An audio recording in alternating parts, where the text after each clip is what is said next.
Quebre o gelo do teu coração e como Jesus ama teu irmão. Quebre o gelo do teu coração e como Jesus ama teu irmão. Que bom. Boa noite, meus irmãos. É uma alegria muito grande, é uma honra podermos participar desse ambiente de luz. Imagina o que representa 92 anos de trabalho com Jesus nessa ambiência protegida pelos bons espíritos. Então todos nós temos que ter um sentimento de profunda gratidão por participarmos desse banquete de luz.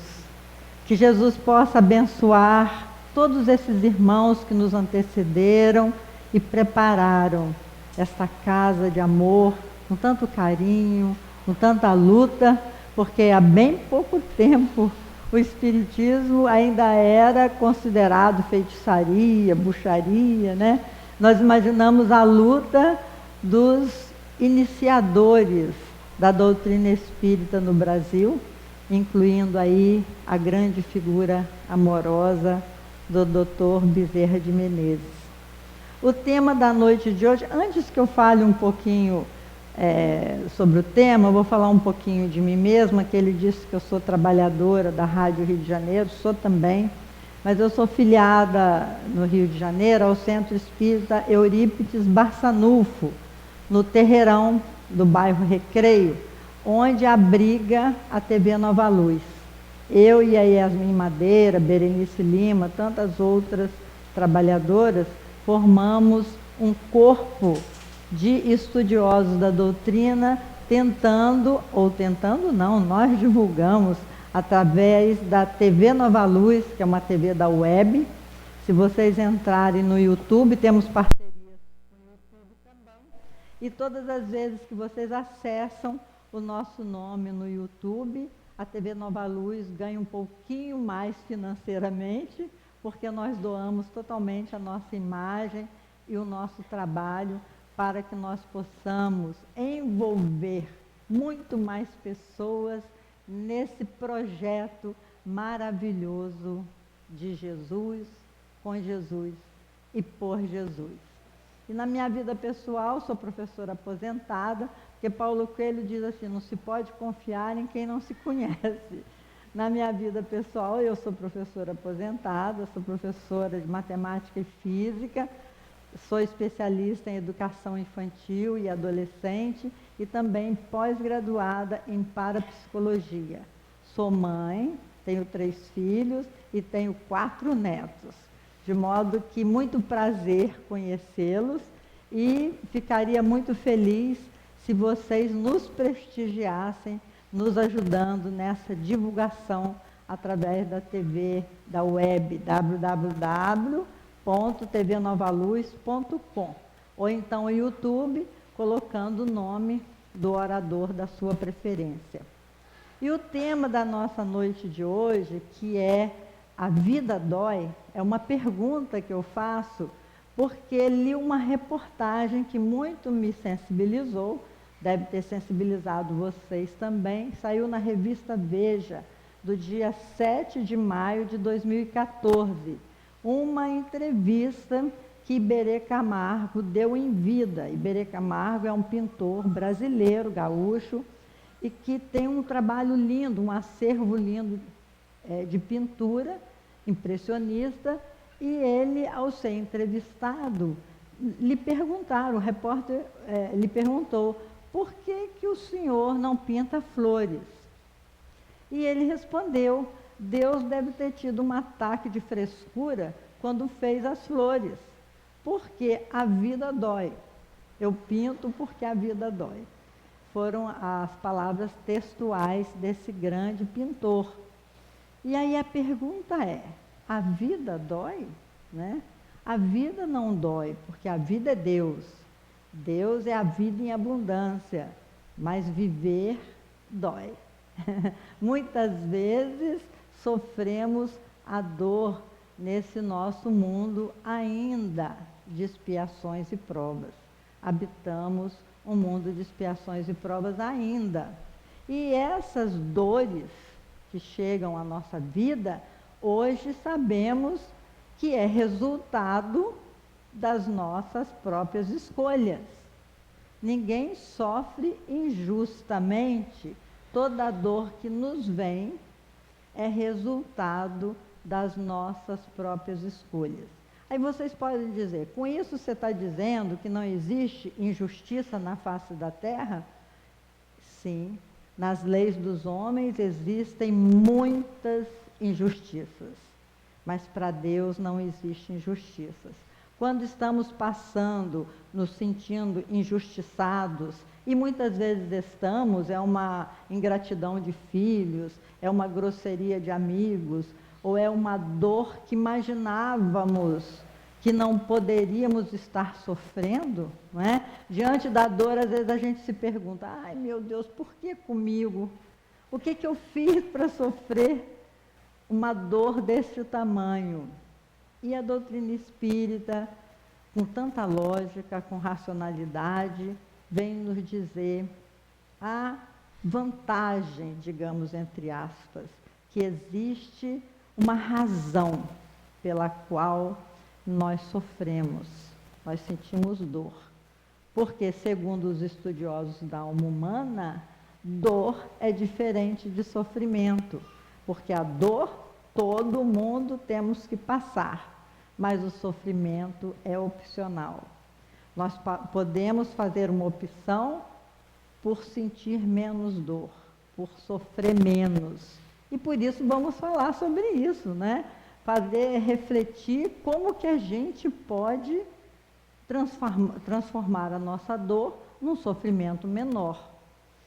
E lembramos que no mês de abril também é aniversário do Livro dos Espíritos. E eu sempre, quando faço palestra no mês de abril, que graças a Deus tem sido bastante palestras, porque estou com saúde, né? E diz que quando a gente envelhece, ninguém mais quer saber de ouvir a gente. Eu falei, graças a Deus, eu tenho tantos ouvidos.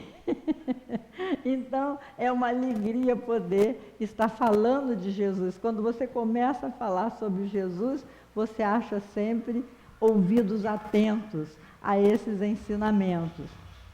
No mês de abril, Kardec lançou, olha aí meu concorrente, foi só dizer que todo mundo quer me ouvir que entrou um som atravessado aí, né?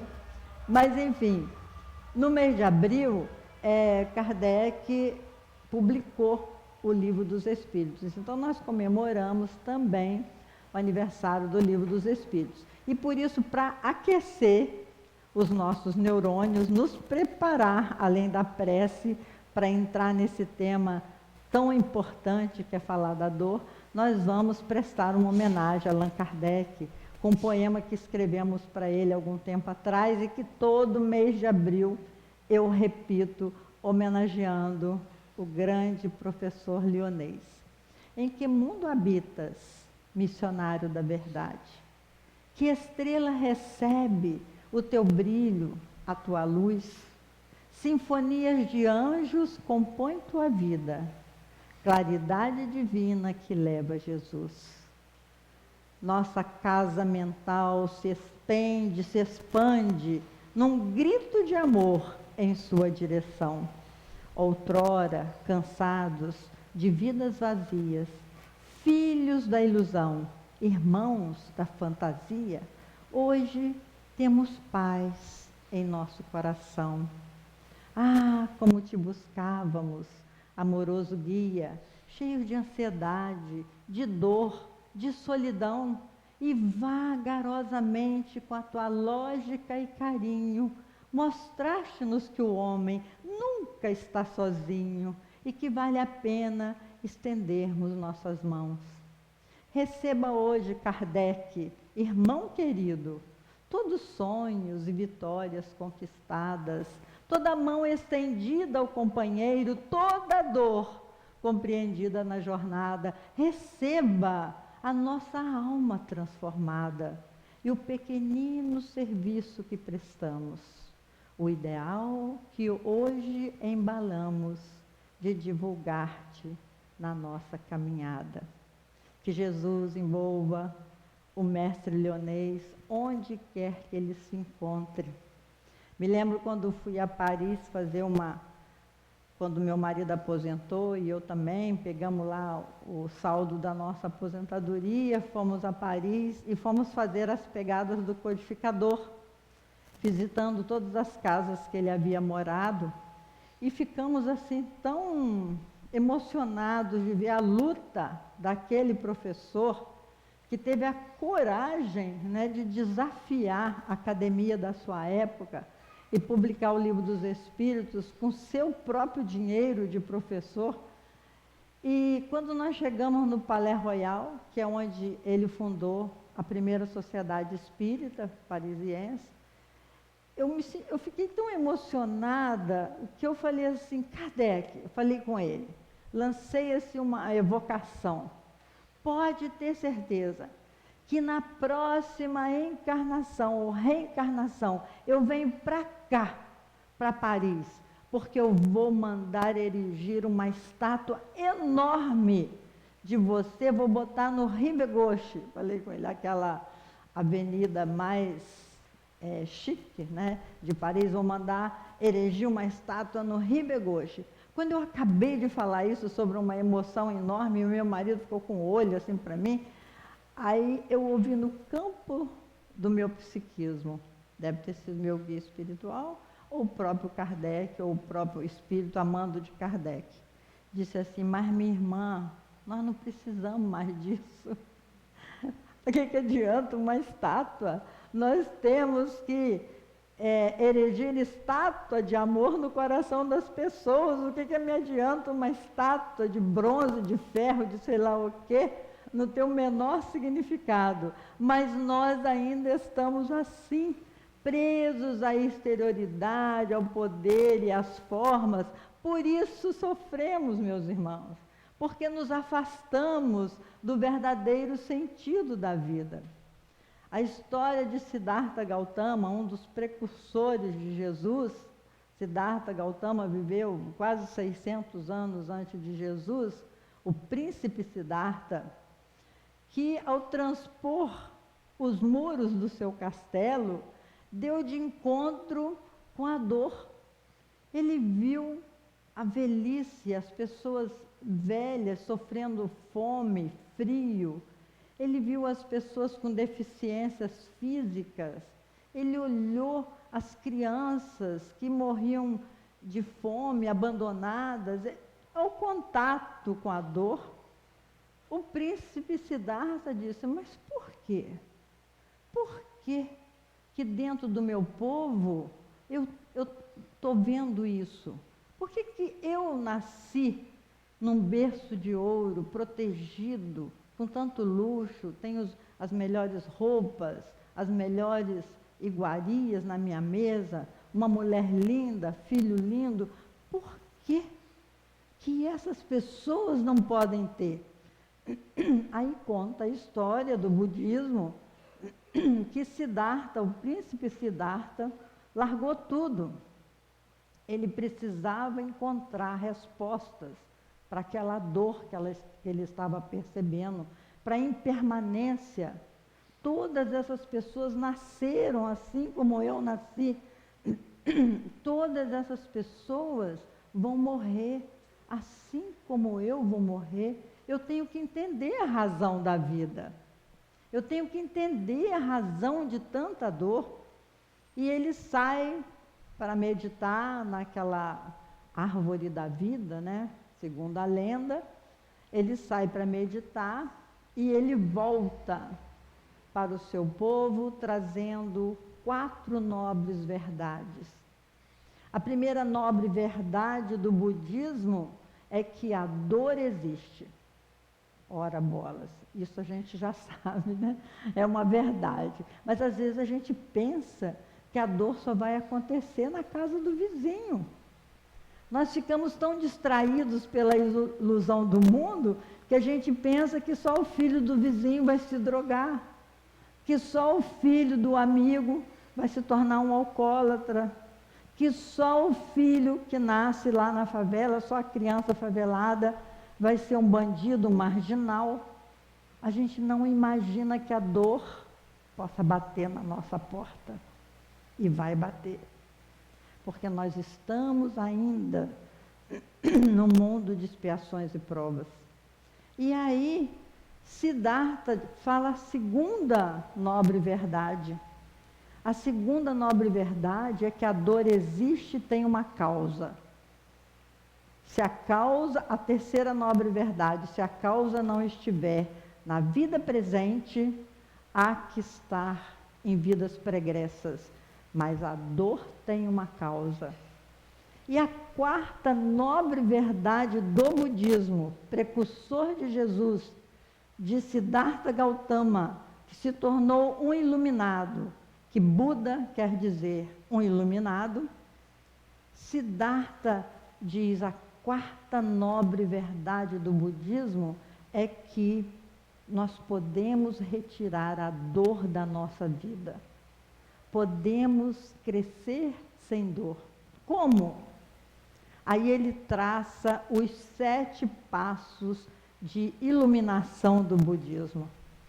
Esses 7 passos de iluminação, Carlos Pastorino faz um paralelo com as 7 bem-aventuranças de Jesus. Jesus trouxe o caminho de nós vencermos a dor. E ele resumiu numa frase: conhecerão os meus discípulos por muito se amarem. É o amor, é o projeto do amor o lenitivo para as nossas dores. Então é isso? Só temos que aprender a amar? É só isso? Pois é, meus irmãos, exatamente isso. Temos que caminhar em direção ao amor. Para nós caminharmos em direção ao amor, para nós fazermos a opção pelo amor, nós temos que compreender bem os 5 princípios básicos que os Espíritos trouxeram para a nossa vida, relembrando Jesus. E eu vos enviarei o Consolador, eu não vos deixarei órfão. Porque quando Jesus passou pelo Calvário, ele sabia que iria nos deixar, ele reuniu os discípulos e disse: eu não vos deixarei órfão, imagina. Eu vos enviarei o Consolador, que vos fará lembrar tudo quanto eu vos tenho dito, mas agora não teríeis condições de compreender. E aí veio Conan Doyle no livro A História do Espiritismo, porque Conan Doyle é aquele autor do Sherlock Holmes, né? Aquele escritor inglês que criou aquele detetive inglês, que tinha o meu caro Watson. Todo mundo sabe a frase, né? É simples, meu caro Watson, o Sherlock Holmes. Esse escritor, ele escreveu um livro ao tempo de Allan Kardec, que ele se tornou espírita, e escreveu um livro, A História do Espiritismo. E é tão lindo que ele diz que o Espiritismo foi uma invasão organizada de luz, que vieram espíritos de todas as conquistas, de várias conquistas, de vários saberes, para trazer um resumo da razão da vida, do sentido da vida. E aí Jesus disse: e eu vos enviarei o Consolador. O Espírito verdade, aquele que vos fará lembrar tudo quanto eu vos tenho dito e que agora não teríeis condições de compreender.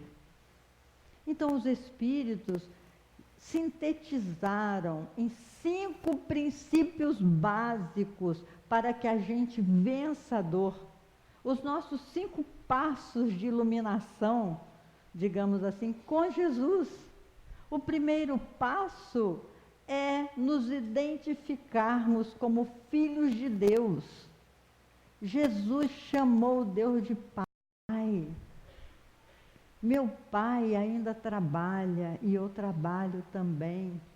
Qual é o pai cujo filho pede um pão e o pai lhe entrega uma pedra? Qual é o pai cujo filho pede um peixe e o pai lhe entrega uma serpente?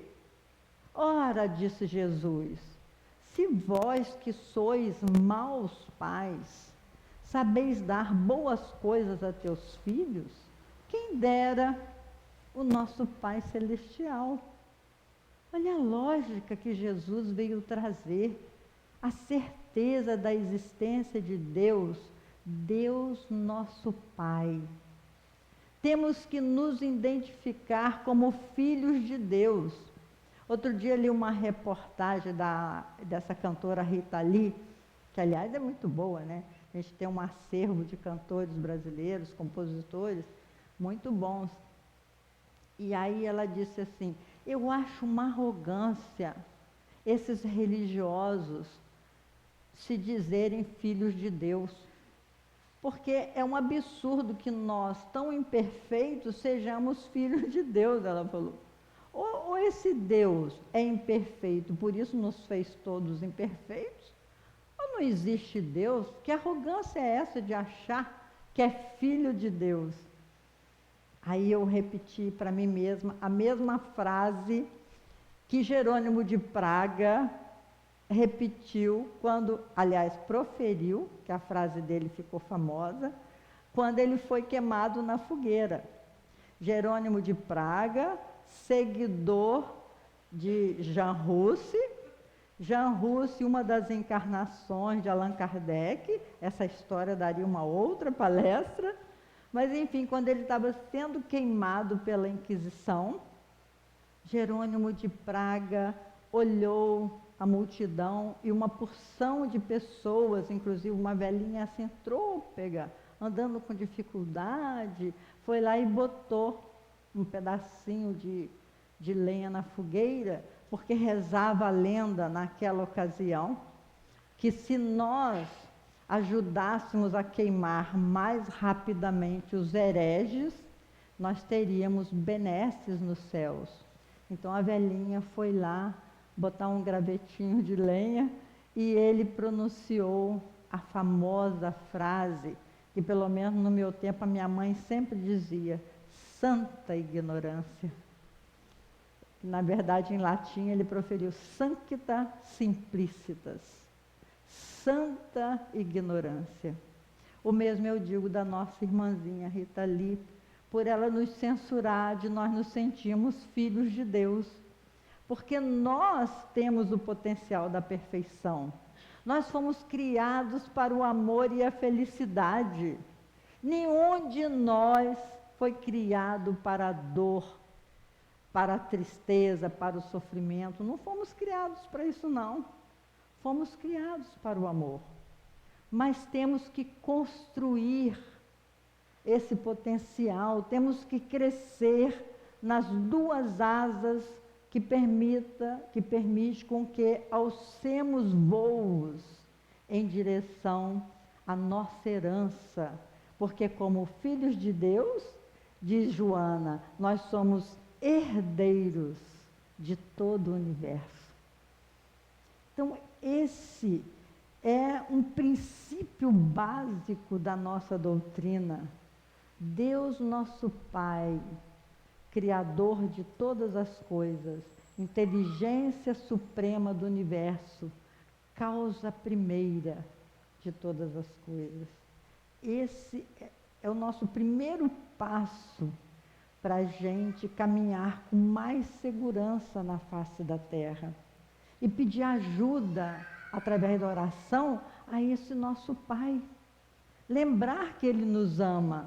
Para isso, cada um de nós recebeu um guia espiritual, um anjo da guarda, para que a gente na terra não se esqueça de onde nós viemos, para que a gente não perca o caminho do bem, para que a gente tome consciência que as leis de Deus estão dentro da nossa consciência.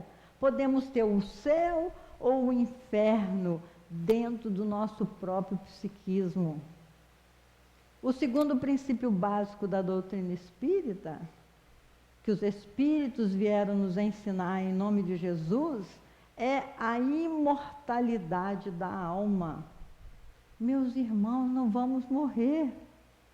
Para isso, Jesus veio à terra, se deixou imolar na cruz, para reaparecer no terceiro dia e conviver durante 40 dias com seus discípulos, dizendo: ide e pregai. É tão bonito o diálogo de Jesus com Pedro, que no livro Quando Voltar a Primavera, eu esqueci o nome da autora, alguém lembra? É de uma mulher, daqui a pouco, Amélia Rodrigues. Quando Voltar a Primavera, psicografia de Divaldo Franco, é o diálogo dele com Pedro, que Jesus chamou Pedro e disse: Pedro, tu me amas? Aí Pedro respondeu: sim, Senhor, claro que te amo. Aí Jesus: então vá e apacenta as minhas ovelhas. Aí ele chamou novamente: Pedro, tu me amas? Aí Pedro falou: por que o mestre me pergunta de novo? Me faz a mesma pergunta? Ele sabe que eu o amo. Então Pedro responde: claro que sim, Senhor. Eu te amo. Sabes que sou capaz de entregar a minha vida por ti. E Jesus pergunta a terceira vez: Pedro, tu me amas? E Pedro entendeu então que Jesus queria consolidar no seu coração o amor que ele deveria desenvolver na humanidade, quando Jesus então lhe diz: então vá e apacenta as minhas ovelhas. Isso, meu irmão, meus irmãos, é para mexer com as fibras do nosso coração.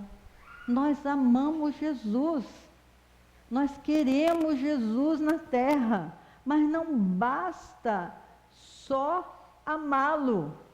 É necessário que a gente saia da gente mesmo e construa o amor entre as pessoas.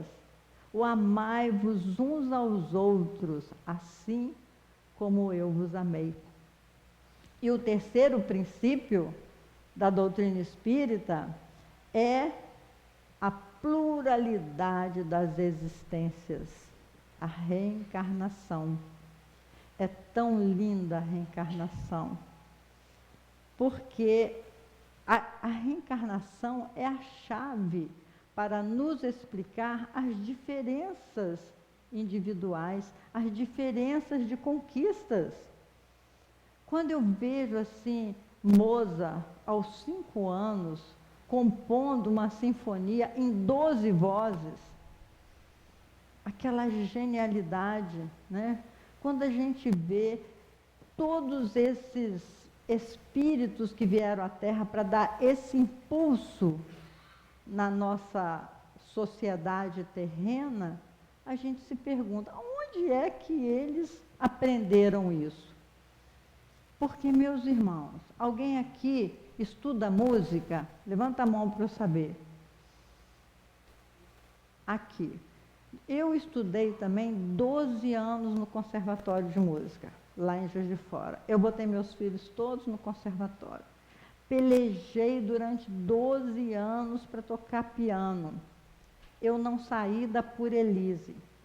Eu falei, gente, mas será que eu sou tão Purelise? Ficava em cima do piano ali, treinando. Se eu não compreendesse que Deus não dá graça para ninguém, que o dom é uma conquista da alma, do espírito, eu ia me sentir injustiçada. Eu falei, por que eu não nasci filha de Johann Sebastian Bach, não nasci filha de um desses imortais da música para eu ter esse talento?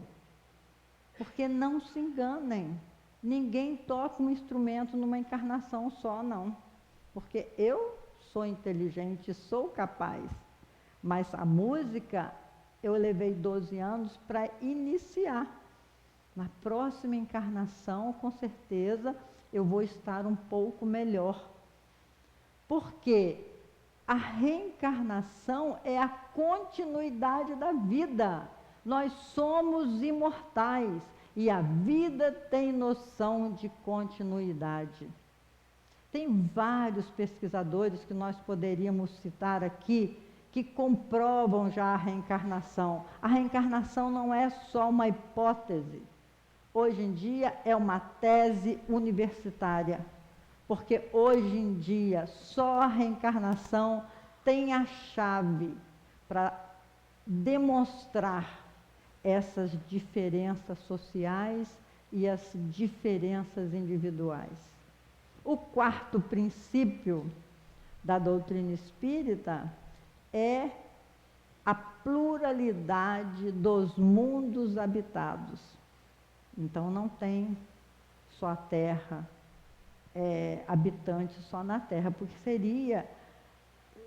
seria uma arrogância da nossa parte imaginar que Deus ia fazer todos esses mundos, construir todos esses mundos, só para a gente ficar olhando para o céu, né?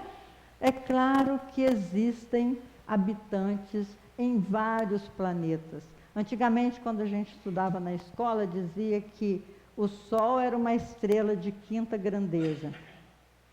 Hoje, o Sol é considerado uma estrela anã.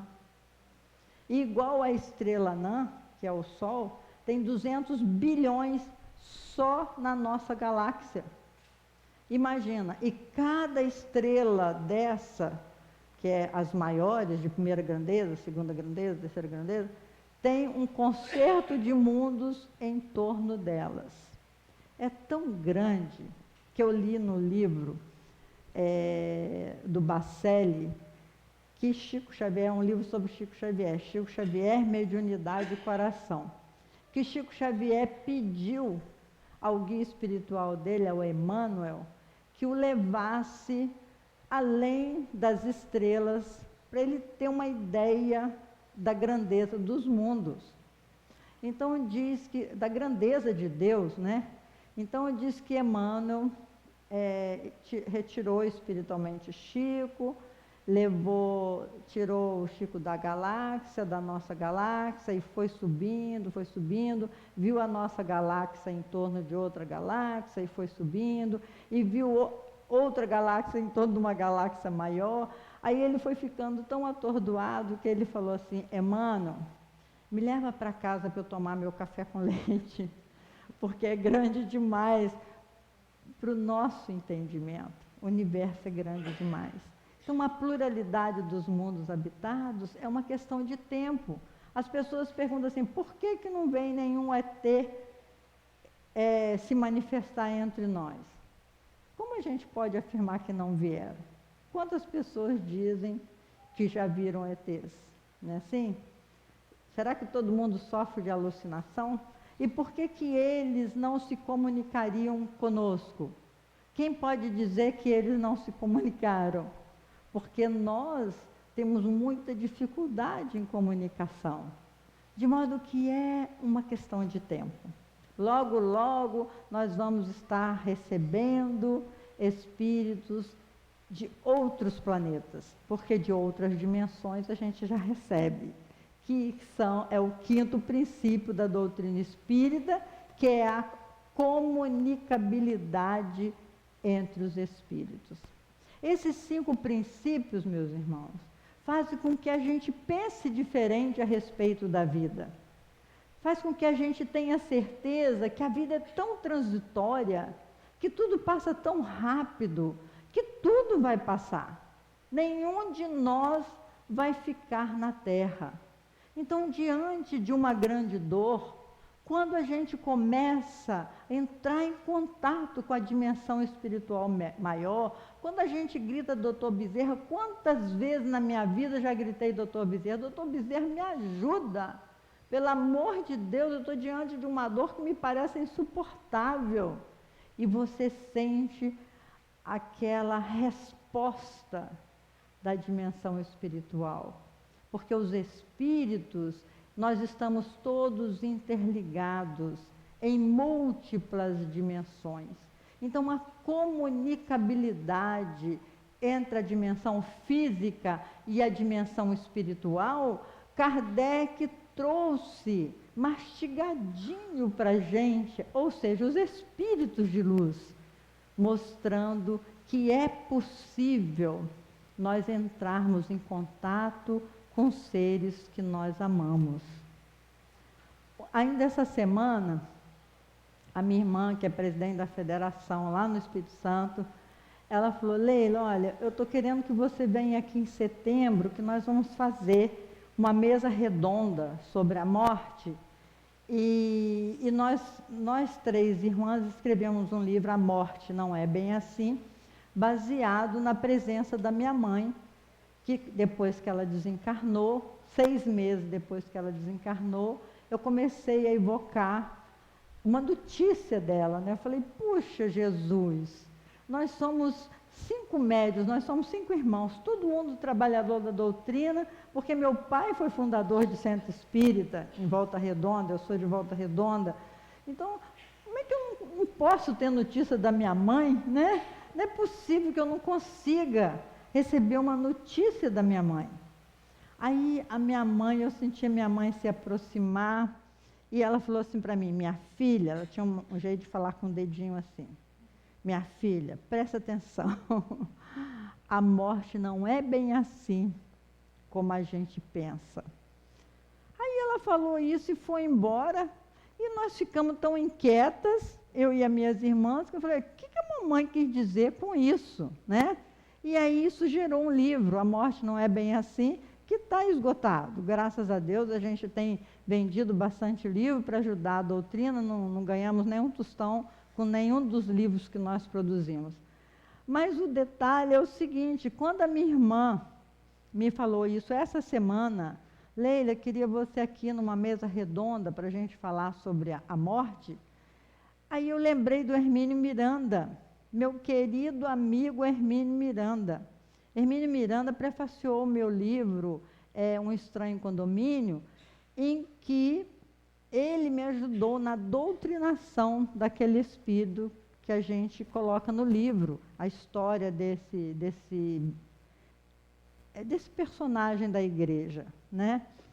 E aí eu lembrei do Hermínio, eu fiquei: Hermínio, será que você não me diz qualquer coisa sobre a morte, qualquer coisa diferente do que a minha mãe me disse? Evoquei mesmo, né, amizade. Aí senti Hermínio chegar perto de mim e disse assim: ah, minha irmã, minha cara irmã, aquele jeito dele falar assim bem cerimonioso, né? Minha cara irmã, quando a sua mãe disse a morte não é bem assim, ela quis te dizer que a morte é muito melhor do que a gente pensa, muito melhor. Você não faz ideia, você não imagina a beleza da morte. Porque se nós imaginássemos, ninguém ia querer ficar.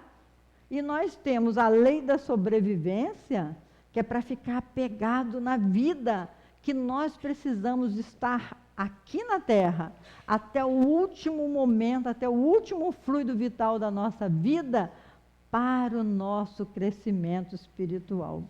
Mas então é uma boa notícia. A má notícia é que nós vamos morrer, né? Ninguém quer. Mas a boa notícia é que a morte é muito melhor do que a gente pode imaginar, segundo o nosso querido Hermínio Miranda. Enfim, meus irmãos, a dor, a nossa dor, viver dói, dói. A dor é resultado das nossas imperfeições morais. Como nós somos ainda egoístas, ciumentos, né, orgulhosos, essas paixões que dominam a nossa alma, nós fazemos escolhas equivocadas. E quando a gente faz uma escolha distante do desejo de Deus para a nossa vida, que é a felicidade, aí vem a dor, como que para nos lembrar que nós fizemos uma escolha equivocada. Então, quando vier a dor, é um sinal de alarme na nossa vida. Se nós estamos sofrendo injustamente, a causa da dor pode estar numa vida pregressa, e com certeza está. Porque a vida tem noção de continuidade. Então, para ilustrar um pouquinho isso, eu gosto sempre de usar música. Tem uma música do Almir Sater, que ele diz assim: ando devagar, porque já tive pressa, leve esse sorriso, porque já chorei demais. Hoje me sinto mais forte, mais feliz, quem sabe, só levo a certeza de que muito pouco eu sei. Eu nada sei, conhecer as manhas e as maçãs, né? Conhecer as massas e as maçãs, conhecer, como é que é? Conhecer as manhas e as manhãs, conhecer as massas e as maçãs. É preciso amor para poder pulsar, é preciso paz para poder sorrir, é preciso chuva para florir. Penso que a vida seja simplesmente conhecer a marcha e tocando em frente, como um velho boiadeiro levando a boiada. Vou tocando os dias pela longa estrada, eu vou, estrada eu sou. Conhecer as manhas e as manhãs, o sabor das massas e das maçãs. É preciso amor para poder pulsar, é preciso paz para poder sorrir, é preciso chuva para florir. Todo mundo ama um dia, todo mundo chora um dia, a gente chega, o outro vai embora.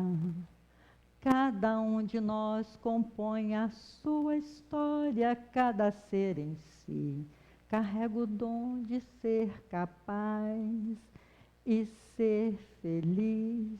Olha que música tão linda, que inspiração do nosso cantor dizer que a gente precisa caminhar mais devagar, né? Que nós já tivemos muita pressa, a gente vive correndo, buscando o quê, meus irmãos? Por que a gente corre tanto se esses valores materiais vão ficar todos aí? E a gente, diz a Joana, que nós nos tornamos, tu te tornas envolvidos, né, escravos dos bens que pensas possuir. E é verdade, a gente acumula tanta coisa que depois não sabe o que fazer com tanta coisa. Eu vejo os nossos irmãos agora aí botando tanto dinheiro lá fora, né?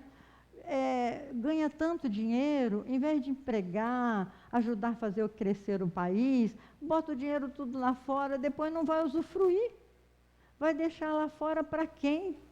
Tem até uma história que Jesus conta sobre isso. Jesus disse que naquela temporada, ele contou em parábolas, naquela temporada um homem teve uma colheita tão maravilhosa, uma colheita gigante, que ele disse para si mesmo: ai meu Deus, o que eu vou fazer com tanta coisa que eu colhi? Aí ele mesmo se respondeu: ah, já sei, vou aumentar os meus celeiros. Que esses irmãos fazem, né? Já que os bancos aqui não cabem, vou botar lá fora. Eu vou aumentar os meus celeiros. Aí Jesus diz assim: louco, insensato que és, pois amanhã mesmo Deus chamará a sua alma. Nós não sabemos a hora que nós vamos ser convocados à dimensão espiritual. Para que acumular tanto? Olha, sancta simplista, outra vez, santa ignorância nossa. Tu te tornas possuído, é a frase literal da Joana de Ângeles. Tu te tornas possuído pelos bens que pensas possuir. Porque a gente pensa que possui.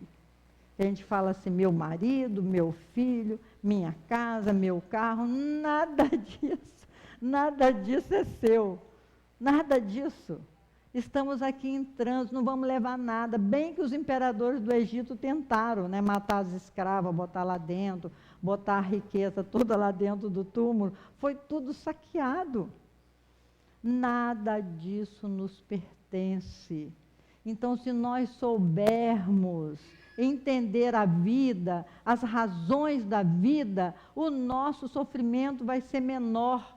Diante de uma grande dor que você está passando, seja com o filho, seja com o irmão, tenha certeza que essa dor vai passar. Ela não é definitiva. E que se você orar, se você pedir ajuda espiritual, a dor vai ficar menor, meus irmãos.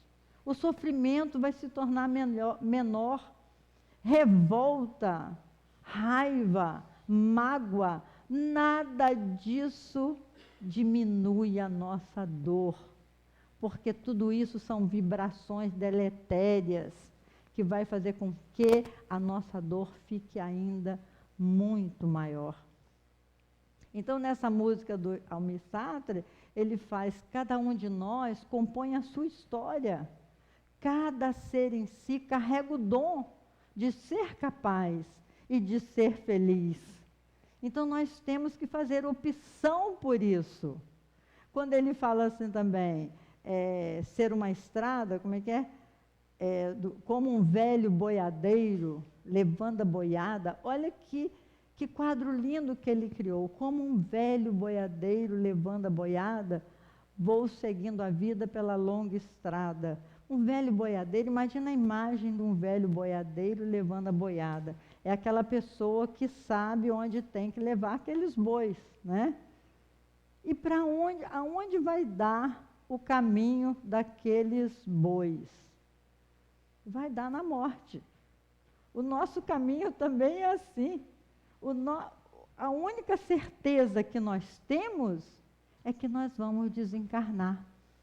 E essa hora da morte pode ser muito boa para cada um de nós, se nós nos ligarmos à dimensão maior da vida. Se a gente fizer escolhas melhores no tempo que nos resta aqui.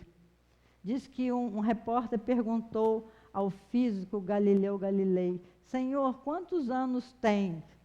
Quantos anos tens? Aí que Galileu pensou, falou: uns 8 ou 10 anos. Aí o repórter olhou e falou: mas um velho de barba, né, de cabelo branco, tem 8 ou 10 anos? Aí ele completou: 8 ou 10 anos que me restam, porque eu já vivi, eu já não os tenho mais. Não é? Os anos que você já viveu, você não tem mais. Então, quantos anos nos resta ainda aqui? Quem pode dizer quantos anos ainda vai ficar na Terra? Ninguém pode dizer. Então, vamos fazer as coisas direito. Para encerrar, que eu já vi que está no nosso tempo, e eu falo muito, né? E tem uma fábula do padre Leonardo Boff, e essa fábula gerou um livro que chama A Águia e a Galinha. Conta Leonardo Boff que um homem rural morava numa fazendinha que ele tinha, e ele foi nas montanhas e encontrou um ovo de águia. Aí ele pegou aquele ovo, achou tão bonito, levou para sua casa e botou no galinheiro. Aí as galinhas chocaram o ovo e ali nasceu uma águia. Um belo dia veio um amigo dele, naturalista, chegou na casa dele e disse assim: ué, você cria uma águia no meio das galinhas? Aí ele disse assim: não, isso aí só tem cara de águia, mas é uma galinha. Olha lá como é que cisca igual galinha, come igual galinha, nem voa, tem um voozinho de nada, a águia voa tão alto. Aí, não aceito. Não aceito que essa águia vai ser criada igual galinha. Aí pegou a águia, botou assim no braço, diz assim: águia, você tem capacidade de voar alto. Abre as suas asas e voa. Aí diz que a água olhou assim para ele e desceu lá para o galinheiro. Aí ele falou: meu Deus, não pode, não aceito. Ela tem esse comando, né? Comando biológico, ela tem uma herança genética da sua família de águia. Ela vai ter que voar. Então, concluindo, levou a águia lá para as montanhas e falou com a águia: olha, minha amiga, olha as suas irmãs em humanidade, olha como elas voam alto. Abre as suas asas e voa. Então diz que a águia timidamente olhava aquelas outras aves semelhantes a ela e abriu uma asa, depois abriu a outra, como nunca houvera feito antes, e voou em direção ao seu destino. E aí o grande escritor Leonardo Boff usou essa fábula para dizer assim: somos nós, meus irmãos. Nós não nascemos, não fomos criados para ciscar nos quintais do mundo. Nós temos também duas asas para abrir. Uma asa da inteligência e a outra asa do amor. Quando nós desenvolvermos a nossa capacidade de pensar a nível de compreender a grandeza divina, nós vamos abrir a asa da nossa inteligência. E quando nós aprendermos a amar os nossos irmãos, assim como Jesus nos amou, a nossa asa do amor se abrirá. E aí nós vamos voar em direção aos nossos destinos, que é de Filho de Deus, a perfeição. Então não vamos perder mais tempo com reclamações, com bobagem. A gente não tem mais tempo para isso. Nós já temos Jesus entre nós, que é o Consolador prometido por Ele. Jesus está entre nós, nos convidando a desenvolver as nossas asas. E Ele trouxe um verbo. É o verbo servir. A caridade é o caminho mais curto para nós construirmos a nossa felicidade definitiva e vencermos a dor. Porque quando nós estamos fazendo um bem, num grau qualquer, dentro das nossas forças, nós estamos treinando o nosso potencial amoroso. E aí, como diz Emmanuel, a gente tem que ser bom até por interesse. Porque quanto mais bem nós fizermos, melhor nós vamos trabalhar as nossas asas perispirituais, né? O nosso perispírito. E aí vai chegar um tempo que a gente vai dizer assim: olha, eu não sei mais pensar mal de ninguém. Nós não deixamos mais espaço para a nossa mente. De tanto trabalhar no bem, de tanto treinar, nós vamos tocar definitivamente a sinfonia do amor. Muita paz para todos, que Jesus nos abençoe. Muito obrigado pela atenção, que a gente possa sair daqui fortalecidos por essa dimensão espiritual. Durante a oração, que a gente possa lembrar daqueles irmãos que constituem a preocupação do nosso dia a dia, enviar para todos eles as vibrações de paz, de fraternidade e mãos às obras, meus irmãos. Muito trabalho nos aguardam para nós nos tornarmos cada vez melhores. Muita paz para todos.